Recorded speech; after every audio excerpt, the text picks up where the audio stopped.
So good afternoon, everyone, and thank you very much for joining us all today. For those of you who don't know me, my name is Ashley Shield, and I'm one of the executive directors of de Jong Reid, and I'm based in the Melbourne office in stage 4 lockdown. So unfortunately, Hank couldn't join us today. He's on the road up in sunny Rockhampton. And so I've got Phil Hemenko joining us, who's our compliance manager from our Brisbane office.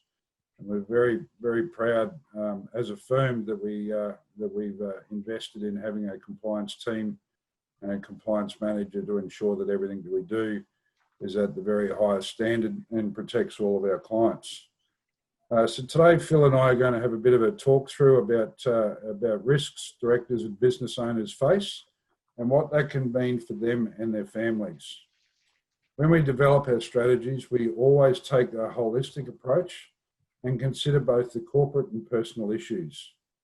With the latest changes to JobKeeper and potentially some more changes to come, now is a really good opportunity to make sure that your clients are in their best position possible to move through what is probably an overused term, but these unprecedented times. Just before we get into the topic today about the personal protections, I just wanted to have a quick chat about JobKeeper and the changes that are going on at the moment. As I mentioned for you, I'm based down here in Melbourne, and being in stage 4 lockdown is, can't say in my 50 years on this planet that I've ever had to struggle with a curfew before. But it's certainly an interesting challenge that we've all got down here. But with each state being in a very different state of dealing with COVID and therefore the financial ramifications, although last week they announced the extension of JobKeeper, and I think last week we spoke about that with the changes being made to the JobKeeper, we anticipated that a large amount of people would actually come off JobKeeper at the end of September, with the qualifying rules of having to be 30% down in both June and the September quarters. There's a high expectation that there would have been a lot come off in that period. But with all the fun that we've got going on down here in Victoria, we anticipate, and there's some rumblings of noise about it now, that they may be tweaking or changing that rule. Now, how that plays out across the whole country, we're not sure yet. And as soon as we have some update, we'll let you know. The other thing which came out overnight is that there is discussions that the insolvency rules will be extended. Some of you may remember that one of the first things the government did was suspend or change the rules around insolvent trading and the personal risk on insolvent trading, and also extended out things on statutory demands and bankruptcy notices. So therefore collection activity pretty much ground to a halt. A lot of that's now, there is talk that will be extended because of the Victorian situation, and we'll keep an eye on that and let you know as we go. But unfortunately, they're very uncertain times as everything's changing down here in Victoria, and therefore how it affects the whole country. But we'll keep you in the loop on that as and when we know more. So I'll now hand over to Phil, and we'll get started. This is a little bit different to what you may have come along to before. We are going to try and be a little bit cool and sharp this time, and we're actually going to have a bit of a conversation more than just everyone having to listen to me for 30 to 40 minutes. So I'll hand over to Phil. Oh, sorry, one last thing. More than happy to take questions as you go along. You can either raise your hand for those who know how to use that, or you can ask your question in the chat box, and we'll jump in and answer those as we go along. Otherwise, there will be some Q&A time towards the end. All right, over to you, Phil. Thanks, Ashley, but I'm not sure I've ever heard my name in a sentence that had the word cool and sharp in it before. We'll kick off, and maybe we'll just start with some basics, Ashley. And what would you say the most common business structure and personal asset ownership structure that we see with our clients at de Jong Reid is?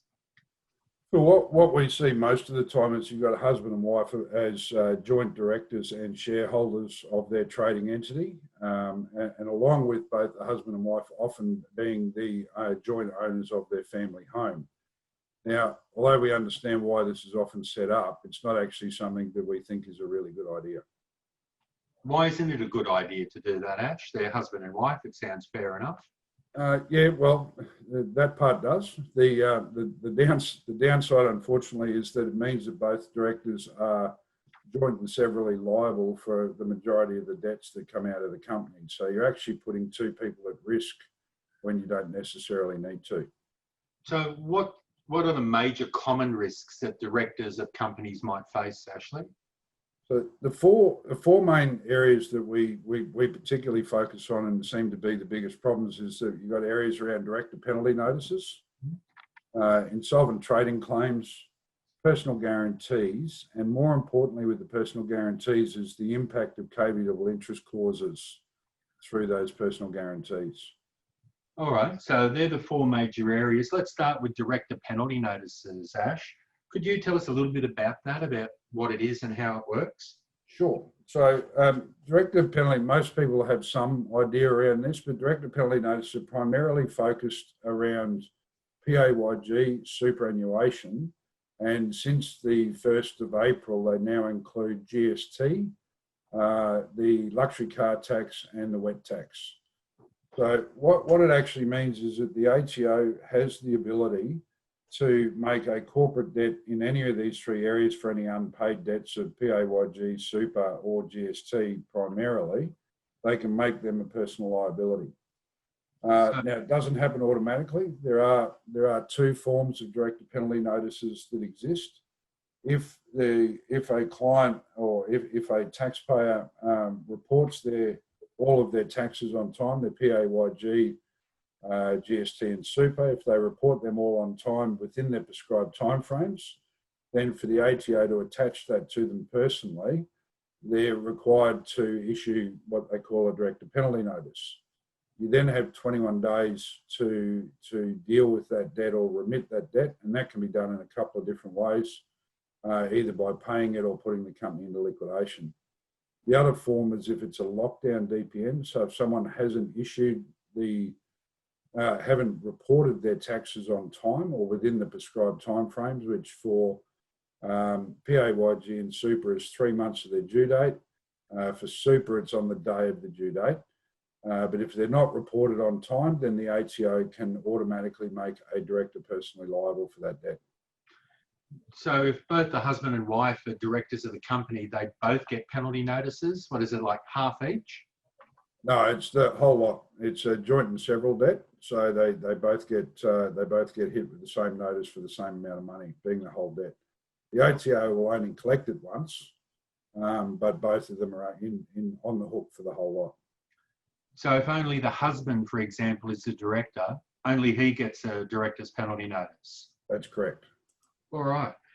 So that covers off on director's penalty notices. Now, you mentioned insolvent trading, and I think that's a term that a lot of people have heard. But could you just give us a little bit of insight into what it actually means and how it plays out in the real world? Yeah, well, insolvent trading is an interesting one. A lot of people have heard the term and think they know about it, but it's actually can be a little bit more complicated. But in basic terms, what it means is that a director can be made personally liable for any debts incurred by the business while the business has been operating insolvently. It means that they can be caught out, and sometimes we find that can actually be a liquidator can determine that the business has been insolvent for 3-4 years of its trading history. Right. Now, currently with COVID, there's been some changes around directors' liability for insolvent trading. Is that right? Yeah. As I mentioned earlier, in March the government announced a reprieve on personal liability, and I think I read somewhere yesterday that the small business or the Directors Association said that about 15% of businesses were able to continue trading with that relief. And they're probably the ones that are more likely to have been considering it in the first place. So I think the number would be much higher. But during the period of COVID, a business could operate technically insolvent through this 6-month period, and the directors won't be held personally liable for the debts incurred during that period. During that period? During the period. If they were already insolvent before, and then they end up in liquidation at the end of it, some of those earlier debts may still be caught under the insolvent trading laws. But there is a 6-month reprieve, and as I said, there's an expectation that will be extended in the next week or so. So again, if both the husband and wife are directed, they both get the claim. Yep. Can the wife sort of argue, look, I'm not involved in the business. I do something else, or I do this or that. It's really my husband's business, and I had no idea about insolvent trading. It's nothing to do with me. Can they make that sort of argument, Ash? Yeah, unfortunately not. No. So if you're registered as a director, then you've got, under the Corporations Act, you've got a responsibility to be aware of what's going on in the company. So there's no easy out on that one.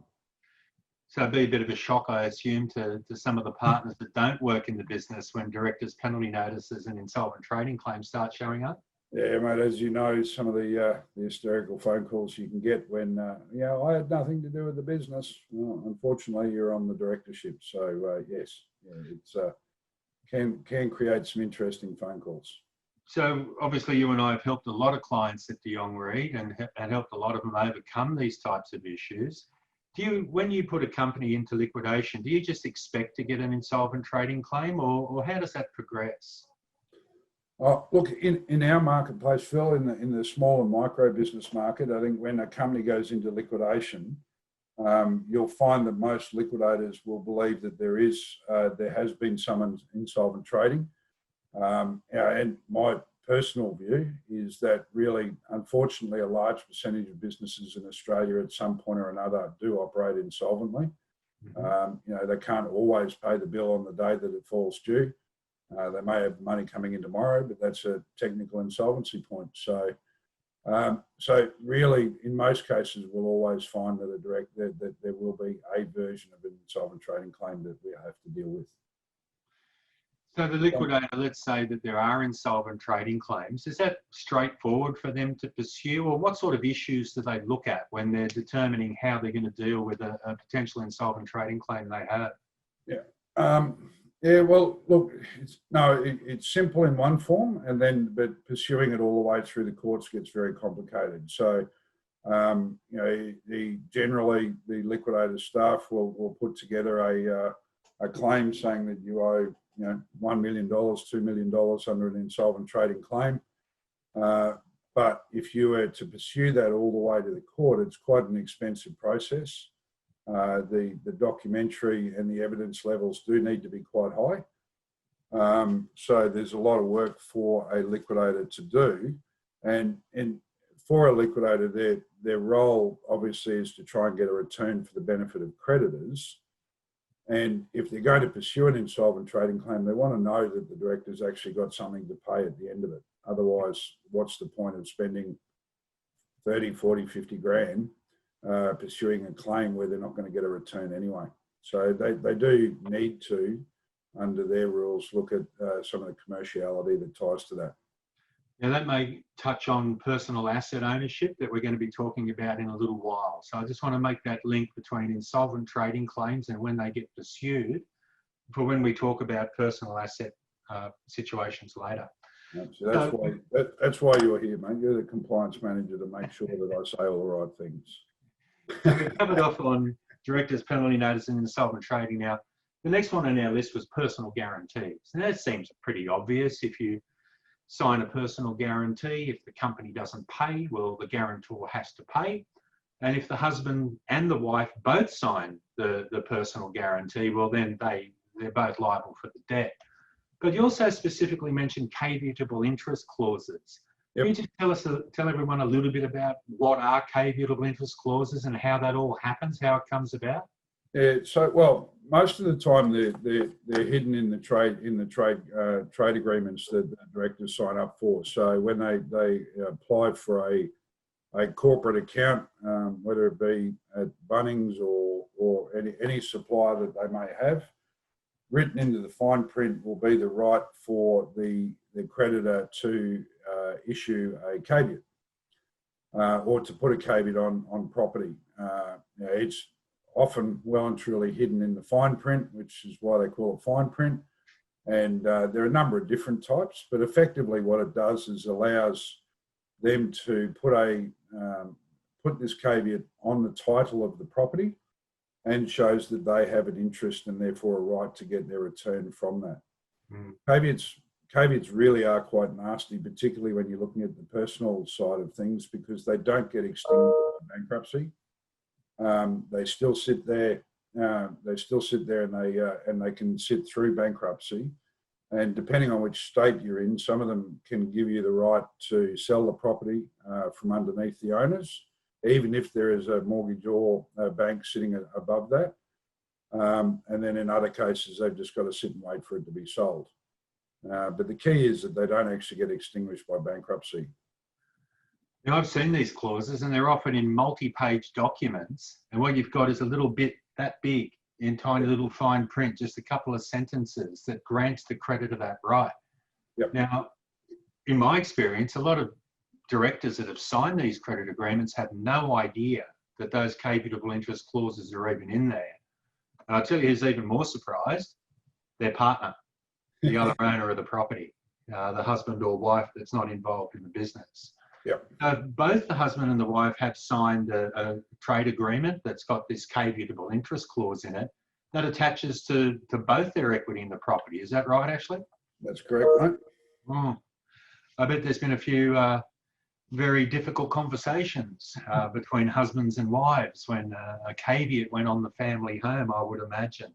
Yeah, no, people often think that when someone's in business that it's not going to attach to the family home quite so easily as it can do. Now, I'm sure that there's a lot of people that are already set up like this. There's a lot of people where the husband and wife are already directors and shareholders of the business and they own the family home jointly. For those, and hindsight's always 20/20, but for those people that are in that position now, what are some of the things that they could do to try to manage that risk, Ashley? Yeah, well, look, there's a couple of things there. Obviously, the first one that we should always say is that if you pay all your bills, you don't have a problem. But risks obviously come and changes happen. Some of them we know about and some we don't. But one of the things that we always advise, or try to advise anyway, is that where you've got a husband and wife, is identify one person who's going to be the person who takes all the risk and identify one who's going to hold all the assets. In my case, in my personal family position, I take all the risk. I'm the director of Dion Reed, and I take all the risk. My wife holds all the assets, and so therefore I've got to be just that little bit nicer to her all the time. I'm sure you are anyway. In truth, though, one thing that should be, a lot of the time these structures are set up because everyone believes it should be 50-50 or a great family, all that sort of thing. Regardless of what structure you put in place, it should be really clear that family law doesn't care about structure. So anyone who's actually worried about it or trying to think that they need to do it to make it an equal partnership in a relationship, family law doesn't care about it if it goes the wrong way. So it's less of an issue there than people think. But when you identify who's going to take the risk and who's not, then that person should remain as the director and the other one should resign. Now, resigning as a director is not as simple as just resigning and then you're absolved of all your debt or all of your risk. Obviously, if you've been a director for a while and you do have an ATO debt on the integrated client account, the best way to mitigate is to focus on paying that debt where you can, and particularly to minimise that debt related to the period when the partner who's now resigned is paid out. The other thing is that you then, by resigning, it also doesn't remove people automatically from their obligations under their personal guarantees. So it's important to crystallise those, which can be done by writing a letter saying that I'm no longer a director, therefore you don't have my guarantee, or applying for new credit applications that pay out the old one, and then a new one is put with the sole director in place. So they're a couple of the key things that can be done. The other thing, sorry. Might add on to that, Ash. We spoke about directors' penalty notices earlier.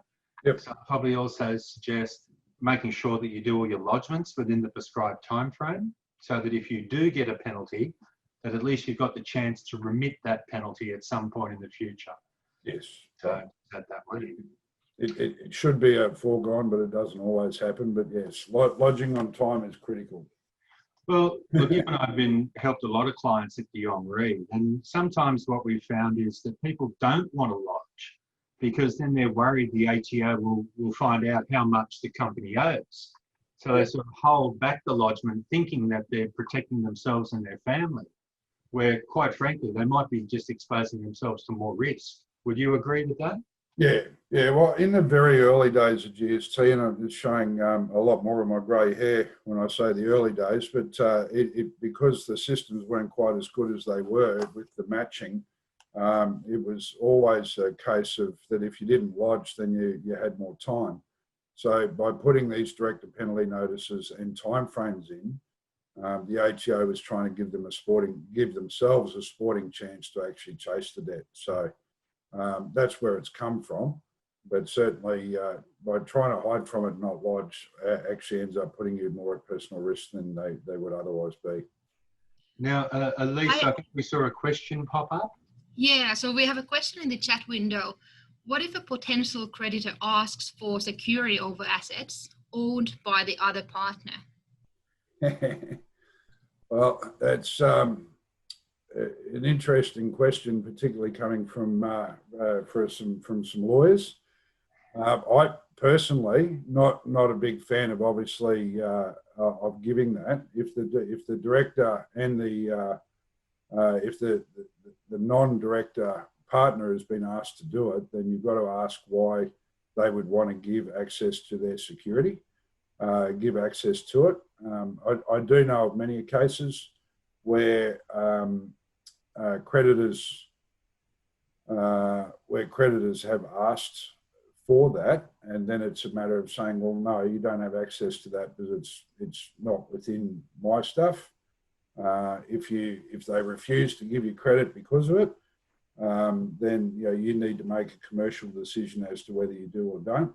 The partner also has some very interesting, and I'm not going to go into it. It's sort of coming from a lawyer, you probably know the answers. But there's the partner themselves giving that security should probably have their own advice to make sure that it's the right thing to do. Couldn't agree more. So now we've seen there's lots of problems with having two directors. I know the goal may be to set it up nice and fair within the family, but we've spoken about all these risks that people can be exposed to. What I'd like to talk about now is a little bit about the family home. As you said earlier, it's quite common for a family home to be owned in joint names. And I know myself from talking to a lot of clients that when they're under pressure, often the most important thing to that family is retaining the family home and protecting the family home. So I thought it might be a good time now to talk about that. Yep. Let's assume, Ashley, that we've got a situation where there's only one director. And in this example, we'll say that director's the husband. He still has all the risks that we spoke about around directors' penalty notices, insolvent trading, and personal guarantees. So as long as the family home's not in his name, that's all okay, eh? There's no problem? It's not quite as simple as that, Phil, particularly if they end up in personal bankruptcy. Tell me more. Well, if just because let's say the house is in the wife's name and he is the director is paying the mortgage, a bankruptcy trustee would potentially have an ability to make an equitable claim against the house because it's his money that's been paying for it. Right. And although he's not a legal owner, he potentially he can be have an equitable interest in it, which can be claimed and gone after. Now, I know you're not a lawyer, Ash, and we've got a number of lawyers that have been kind enough to join us today. And I know you're not a lawyer, but could you just give us a layman's explanation of the difference between a legal interest and an equitable interest? Yeah, look, in very lay terms, a legal interest is those who have got a legal interest on title, so generally registered with the various state bodies. An equitable interest is a little bit, there's nothing on title, but by the activity of that person paying for the mortgage or paying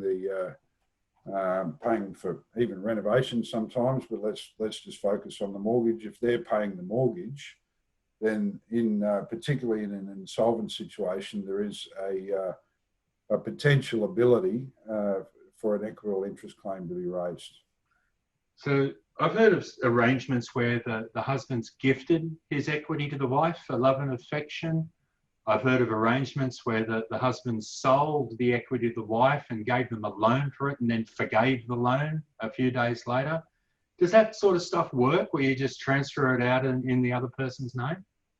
It depends what you mean by work and for what reason. So if you transfer the house for love and affection, that's a completely legal and valid way of moving title.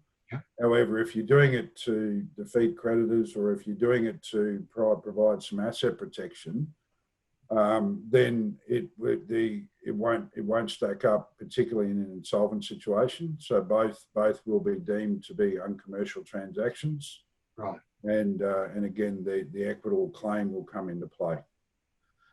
So there could be issues even if the property's in the wife's name. So it stops caveats going on it because it's not in the husband's names who signed the guarantee. Yep. But it doesn't necessarily deal with the claim of an insolvency practitioner, for example. Not necessarily, no. So having said that, Ashley, what can people do that are in this situation to protect the family home in a way that will work? So one of the big things is around actually, the ability to transfer is that someone needs to buy it so that your interest is actually purchased by someone else.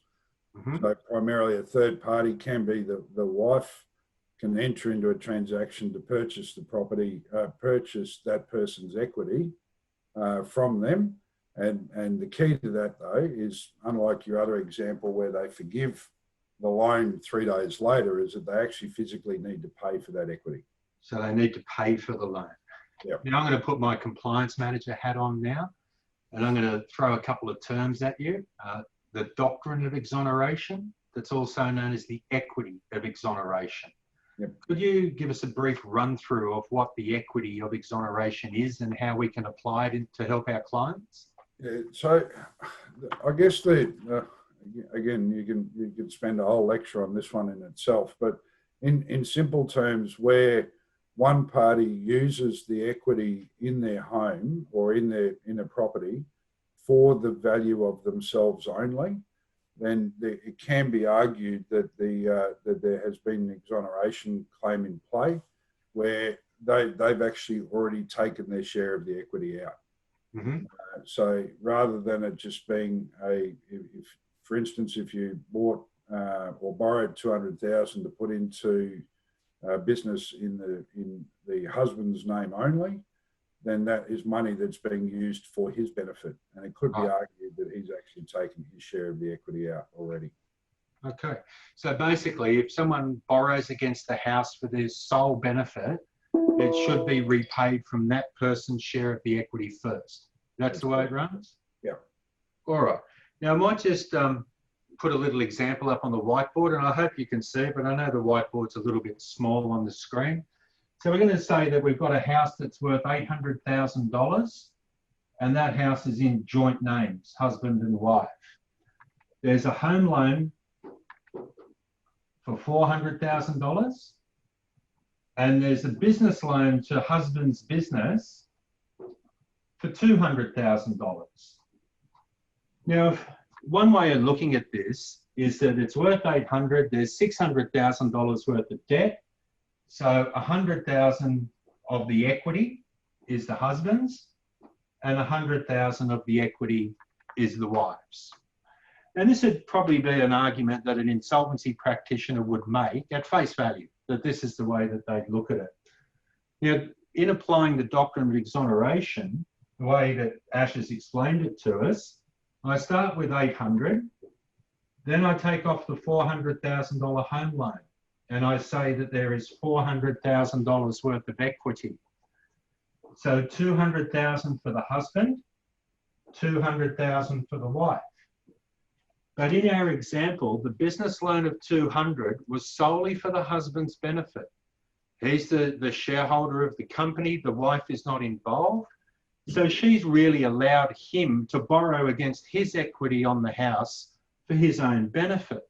So under the doctrine or the equity of exoneration, that debt should be repaid from his share of the equity first, which would reduce his equity down to zero and would mean that the $200,000 equity that remains, that's always been in the property, actually vests with the wife. Have I got that right, Ash? Is that the way that you'd look at it too? The way it looks, mate. Yep, absolutely. Okay, so we might say, just run through an example here where we're operating up in this space where there is no exoneration argument. And what we've got is a situation where the husband does have equity in the property. If you had a client walk into you now, Ash, today, and they were in this situation and the client had, the director had equity in the property and is exposed to all of these risks, how would you deal with that? What sort of advice would you give, or what sort of process would you follow? Well, just to have a little bit of fun, given the chief medical officers, if anyone's walking into my office now, I'm in real trouble down here. Okay, doing a Zoom meeting, that's all legal and no one's getting... Putting that aside, so one of the things that we can do is that you can obviously create the sale, as we spoke about, to sell that equity. Now, to do that, you've got to get a registered valuer to value the property as it stands. Right. Get appropriate documentation around where the loan sits at the moment, so that you can actually determine the true net equity. You then enter into an agreement, a sale agreement, which is generally, in our case, we always have lawyers put those documents together, which then entitles the sale. Now, that sale may be done over a period of time. So, if you've got the money, you can actually pay it out in full. If you can pay out the loan as part of the sale straight away, or you can enter in a loan agreement that could take sort of 3, 4, 5, 10 years, whatever time you want to set it up for. But it's important that you've got that fully documented along the way. And you mentioned earlier that the risk of someone else making the loan payments and that type of thing. So if I was to sell that equity, in my example here, from husband to wife, yep. What does that mean about the future loan payments? Does that mean the wife's got to pay them? Yes, yeah. So, well, there's two things. One is the husband needs to make the payment from an account in his name only, ideally, to an account in the wife's name only, so that we can show a clear separation of husband's funds and wife's funds in the purchase.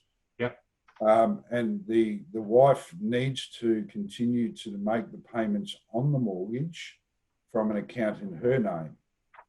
Otherwise, you could sell all the equity and then the husband continues to make the payments on the mortgage and actually could create a new equitable interest that he's just tried to sell himself out of. So he's bought back into the property in a way. Back in on an equitable basis, yeah. Okay, so gifting away the equity in the property won't work, but selling that equity for a fair price and getting paid for it, that does protect the family home, Ash, is that right? That's correct. Awesome. In some cases, as you said earlier, it might take 3 or 4 years or maybe even longer for the wife to have the money to be able to make those payments over that period of time to pay for that equity. What happens if something unforeseen happens and the husband ends up having an insolvency event, like going into bankruptcy? What happens if that loan hasn't been paid for in full yet? Well, it's still a valid loan to the husband, and the bankruptcy trustee stands in the shoes of the husband, and therefore is entitled to receive the rest of that money. So if let's say it was a $200,000 loan and there are only $150,000 through the payment cycle, the remaining 50 is still due and payable to the bankruptcy trustee. Okay. Now, if our guests had a client out there in this sort of situation today, what would be the best time to start this process of selling the equity in the family home to a third party? When should they do it? When should they think about it? Well, in all honesty, it should be done the minute that any risk, you start getting into a risky activity like being in business or what have you. But so we're obviously talking about it in the heart of COVID land and all the risks and concerns about people dropping off cliffs and all the rest of it. And I mean that figuratively with the businesses dropping off cliffs. But really, the sooner you can start it, if you're actually still in a strong financial state, the business is doing really well, and it's just, this is an insurance policy that you can put in place, and it's risk mitigation. If we've had clients who are a month out from having to go into liquidation, and they're probably 5 months away from potential bankruptcy.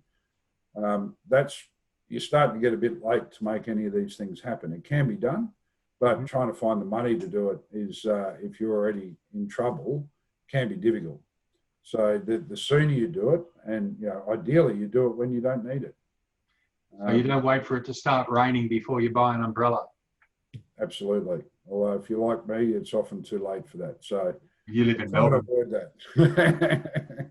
So, but currently you said earlier that there's been some changes to recovery actions and insolvency processes during COVID. Wouldn't that make it an ideal time to look at this stuff now? Well, it certainly helps. It certainly helps. And, I think over the last 4 or 5 months, there's been a lot of talk about this hibernation phase and cleaning up the back office. In my mind, there's no better time to be looking at cleaning up those things. And, if you do, as it stands at the moment, we've got about 2 months left in the no recovery action phase. Although, as I said at the start, there's a likelihood that will extend.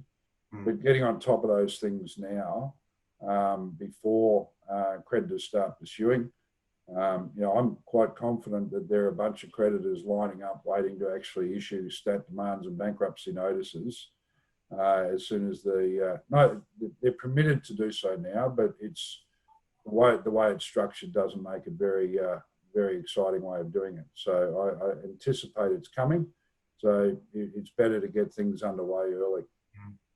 Now, the process we've spoken about dealing with equity in the family home, can you do the same thing with other assets like boats, cars, caravans, things of that nature?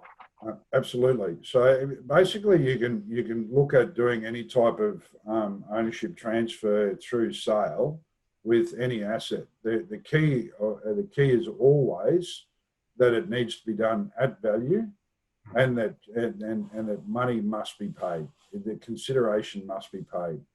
Over the years, there's been some sneaky different ways that people have tried to do things to transfer ownership, but at the very heart of doing things the right way is that it must be done at value, and cash must be paid. Okay. So look, with that, I might just do a quick recap of some of the things that Ash has spoken about today. And what we've spoken about is that directors can be exposed to risks in a number of different areas around directors' penalty notices, insolvent trading, personal guarantees, and especially with caveatable interests. And I tell you, I've been in a couple of meetings where the wife found out at that meeting that a caveat was going to be lodged on their family home. And I tell you, I reckon it would have been a pretty quiet drive home after that meeting. So they're the risks that they're involved in. It's preferable not to have the husband and wife both as directors. Risk can be reduced by making sure that all of your ATO lodgements are on time. So if your client does get a director's penalty notice, so they have the opportunity to remit that penalty. The director can seek new trade agreements that don't have caveatable interest clauses in it. So one party resigns, they determine their guarantee with the trade creditor, or that credit agreement is replaced with one that does not have a caveatable interest clause in it. Gifting away assets does not work. If that worked, anyone that was going bankrupt would just transfer everything and no one could do anything about it. So gifting away does not work. But an effective way to protect the family home is to establish the value, get evidence of the loans against it to determine the equity, and then sell that equity for a fair commercial price to a third party. So, Ashley, that's about all the questions I had for you today. Right. Is there anything you'd like to add before we throw it open to any questions from our audience? Yeah, so as Phil has said, if you've got any questions, you can either put your hand up using the little booby whackers, however that works, or type it in the chat box, and we'll go through those. But I guess to wrap up, I think one of the things is that I'm not one to be a scaremonger about what's going on at the moment. I think some businesses have done incredibly well over the last 3 or 4 months.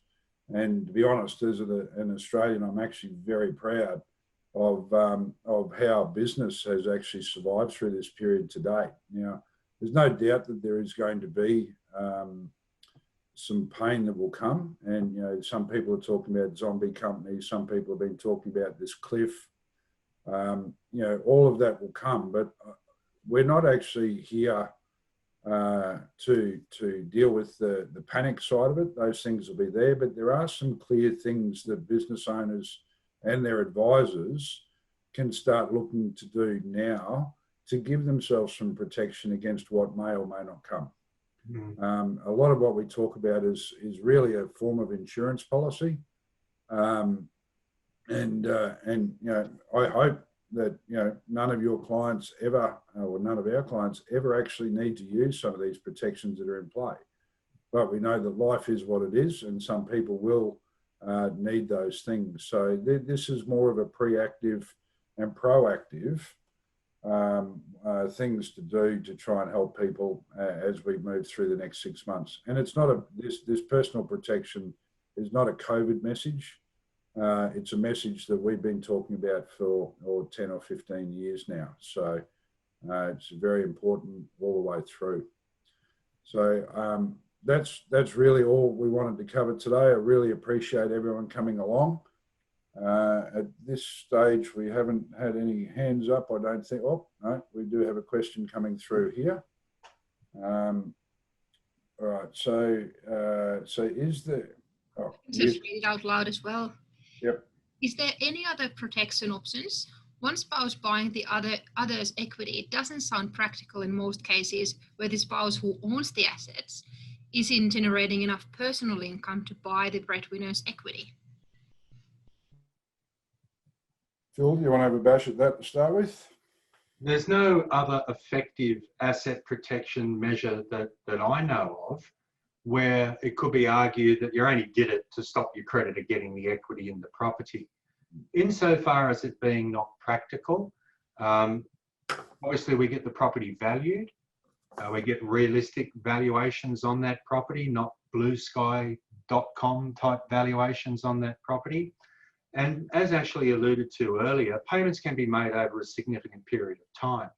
We understand that there are circumstances where, there could be $1 million worth of equity in the property, and it could take a long, long time to deal with that. Unfortunately, that is the reality of the situation. Whatever a client can do around selling even a portion of that equity will improve their situation.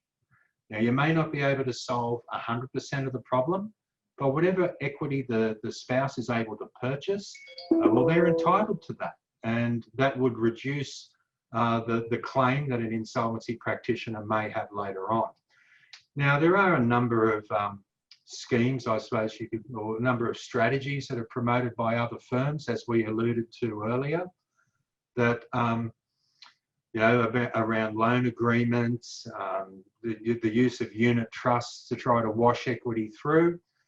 We don't advocate those strategies. We believe that the only safe way to do it is through a commercial sale of the equity. Now, that's unfortunate, but as I said, anything that the client can do to improve their situation is a net benefit from where they are now. And go with the follow-up question, Elise. So would it be better if the spouse with the asset owned as trustee of a discretionary trust? Sorry, Elise, what was that? You got it? Saying if the asset was owned as a trustee of a discretionary trust. So perfect. Will a discretionary trust help? So that is an option. that you can, if it's in the personal names already, moving it into the family trust obviously comes at a cost. And you've got to look at how the money is getting into the trust and whether that actually creates some other loan issues. But it is potentially an option. Hmm. And I think there was one there about valuations, Elise. Yeah, we also have a question about, does it have to be a registered valuer doing the valuation, or would a real estate market value appraisal suffice? We always recommend it's a licensed valuer. Real estate agents, while they're very skilled and knowledgeable in their market, they're not valuers. In our experience, a valuer is able to take more factors into consideration and can give a more accurate valuation. If it does end up in the hands of an insolvency practitioner and they only had market appraisals, they're probably going to make their own inquiry anyway. So it's our strong preference that it's always done through a licensed valuer. We have one more question here. If selling equity to spouse, does this need to be done via title and thus incurring stamp duty, or is this just a contract between spouses? It's a deed. Now, the question as to whether it attracts stamp duty, you're probably going to get different answers from the non-lawyer Phil than you may get from different lawyers, and I've even had different lawyers express different opinions on this matter. Now, when we do this for our clients at De Jong Reed, there is no stamp duty paid. The title is not transferred into one party's name. So no, there's no duty payable on it, although there is an argument that it is potentially dutiable at some point. Now, Ash, you made a... Yeah, just jump in on that. One thing to make really clear is that it is very different in each state what happens. Yeah. So stamp duty is, as you would all know, is administered at the state level. It also depends on what you're actually trying to achieve, because if you've got the risk of caveats, it may well be in your interest to complete the sale and therefore do it at do it where you do need to change title and there is duty. Yeah. So sometimes that will need to be factored into the asset protection strategy, the cost of the duty. Great. Got to say, some excellent questions from our audience this afternoon. They're testing our brain this afternoon, mate. At least we know they're not asleep, Ash. They've been paying attention. All right, well, it doesn't look like there's anything else coming through, so I'll wrap things up and allow everyone to get on with the rest of their day. The new thing that we all say is stay safe and stay well. I will finish on the fact that for us all at De Jong Reed, we one of the big things that we're very proud of and we encourage is that you can pick up the phone to us and talk to us about any situation that you've got. Just talking through some scenarios. Do you think it's worth looking at this or not? One thing, again, I'm very proud that all of our staff do is that if it's not something that we can do, we will send you in the right direction rather than actually try and create something out of what we're not. But please use us as a resource. Give me a call, give Phil a call, call the strategist that you work with regularly. But jump on the phone, use us as a resource and make sure that anything that comes along, we're here to help. So on that note, thank you all very much. For those in Melbourne, stay inside. For the rest of us, enjoy the sunshine. Thank you. Hello, everyone.